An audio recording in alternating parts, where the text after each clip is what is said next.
Hello বন্ধুরা, good morning. Welcome back to my channel. আশা করি আমার ভিডিওটা যে যেখান থেকে দেখছো সবাই ভালো আছো।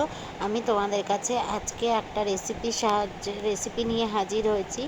আমি তৈরি করছি হচ্ছে সজনের ডাঁটার তরকারি। সজনের ডাঁটার তরকারি কিভাবে আমি তৈরি করি সেটাই তোমাদের সাথে শেয়ার করলাম। আশা করি ভালো লাগবে, আর ভালো লাগলে অবশ্যই কিন্তু লাইক, কমেন্ট এবং শেয়ার করতে ভুলো না। তো এদিকে যথারীতি দেখো বসিয়ে দিয়েছিলাম কড়াইতে তেল দিয়ে দিয়েছিলাম, তেলও আমার গরম হয়ে গেছিলো।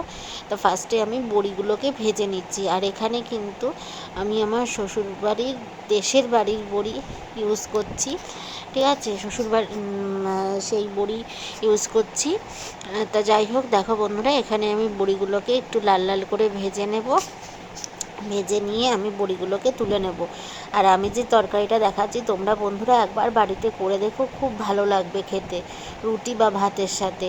তারপরে বড়িগুলো ভেজে তুলে নিয়ে দেওয়ার পর দিয়ে দিলাম হচ্ছে পাঁচফোড়ন, 1 চিমটে মতন পাঁচফোড়ন দিয়ে সমস্ত সবজিগুলোকে দিয়ে দিচ্ছি। এখানে আমি নিয়েছি কুমড়ো, আলু, বেগুন, এই সবজিগুলো। আর এখানে তোমরা পটল বা পটল, তারপরে হচ্ছে শিম, এইগুলোও অ্যাড করতে পারো। তো সবজিগুলো দিয়ে দেওয়ার পরে তারপরে দিয়ে দিলাম হচ্ছে সজনের ডাঁটা। এবার সজনের ডাঁটা এবং সবজিগুলোকে নুন দিয়ে তারপরে হচ্ছে নুন আর হলুদ দিয়ে দেবো পরিমাণ মতন, দিয়ে ভালোভাবে সাঁতলে নিতে হবে আর কি, মানে একটুখানি ভালোভাবে নাড়াচাড়া দিয়ে নিতে হবে। যাই হোক বন্ধুরা, দেখতে থাকো। আর অবশ্যই কিন্তু কমেন্ট করতে ভুলো না কেমন লাগলো। আর আমার চ্যানেলে নতুন বন্ধু হয়ে থাকলে চ্যানেলটিকে সাবস্ক্রাইব করার অনুরোধ রইল, এবং পাশের বেল আইকনটিকে ক্লিক করে দিও যাতে সবার আগে নোটিফিকেশান তোমাদের কাছে পৌঁছায়। তাই দেখো, কিছুক্ষণ নুন হলুদ দিয়ে তরকারিটাকে সাঁতলে নেওয়া হয়ে গেছে। আর তরকারিটার কিন্তু কালারটা অনেকটা চেঞ্জ হয়ে গেছে এবং মজে গেছে। এই পর্যায়ে আমি দিয়ে দিচ্ছি ওতে 3টে কাঁচা লঙ্কাগুলো একটুখানি ছুরির সাহায্যে কেটে নিয়ে আমি এখানে দিয়ে দিলাম। আমি এখানে 3টে কাঁচা লঙ্কাই দিয়েছি, কারণ খুব বেশি তরকারিটা ঝাল হয় না, মিডিয়াম আর কি ঝালটা হয়। তোমরা কেউ যদি ঝাল খেতে পছন্দ করো বা ঝাল কম খাও সেক্ষেত্রে বাড়িয়ে কমিয়ে নিতে পারো।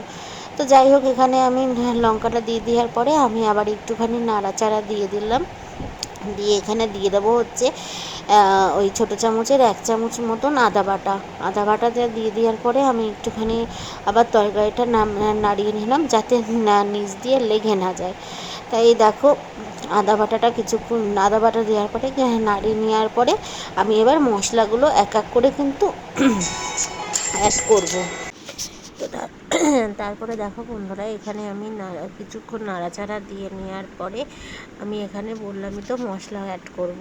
মশলার মধ্যে আমি এখানে দিয়ে দেবো হচ্ছে জিরের গুঁড়ো। আমি এখানে ছোটো চামচের 1.5 চামচ মতন জিরের গুঁড়ো দিয়েছি। জিরের গুঁড়ো দিয়ে একটুখানি নাড়াচাড়া নিয়ে নিচ্ছি। নাড়াচাড়া এই কারণে দিচ্ছি কারণ আমি এখানে তো কোনো জল অ্যাড করিনি, আর যাতে তরকারিটা পুড়ে না যায় বা কড়াইয়ের নিচে লেগে না যায়, সেই জন্য আমি বারবার নাড়া দিচ্ছি। তারপরে সামান্য একটুখানি লঙ্কার গুঁড়ো দিলাম। লঙ্কার গুঁড়োটা একটু রং হওয়ার জন্য দিয়েছি, এটা অপশনাল, তোমরা চাইলে দিতেও পারো, তোমরা চাইলে নাও দিতে পারো। তা যাই হোক, এখানে আমার সমস্ত মশলা দেওয়া হয়ে যাওয়ার পরে আমি এবার একটু ভালোভাবে কষিয়ে নেব সবজিগুলোকে মশলার সাথে। তো দেখো, এখানে আমার সমস্ত সবজি কষানো হয়ে গেছে। এবার আমি পরিমাণ মতন জল অ্যাড করে দিলাম। জল দিয়ে একটু খুন্তি দিয়ে নাড়া দিয়ে দেবো এবং তরকারিটা ফোটা অবধি আমি অপেক্ষা করব। আর চলো বন্ধুরা, ফুটে যাক, তারপরে আমি তোমাদের কাছে ফিরে আসছি। তো দেখো বন্ধুরা, এখানে আমার তরকারিটা ফুটছে। এখন আমি আগে থেকে ভেজে রাখা বড়িগুলোকে দিয়ে দিলাম। আর দিয়ে দেবো হচ্ছে সামান্য একটুখানি চিনি দিয়ে আমি নামিয়ে দেবো। আর বন্ধুরা, রেসিপিটি কেমন লাগলো অবশ্যই কিন্তু আমাকে কমেন্ট করে জানাবে। আর নতুন বন্ধু হয়ে থাকলে চ্যানেলটিকে সাবস্ক্রাইব করার অনুরোধ রইল।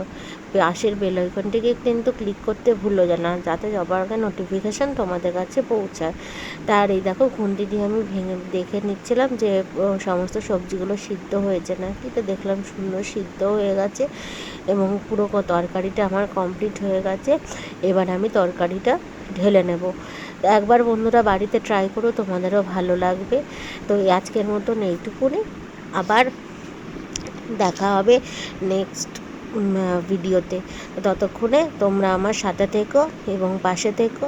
তো টাটা সবাইকে, সবাই ভালো থেকো, সুস্থ থেকো।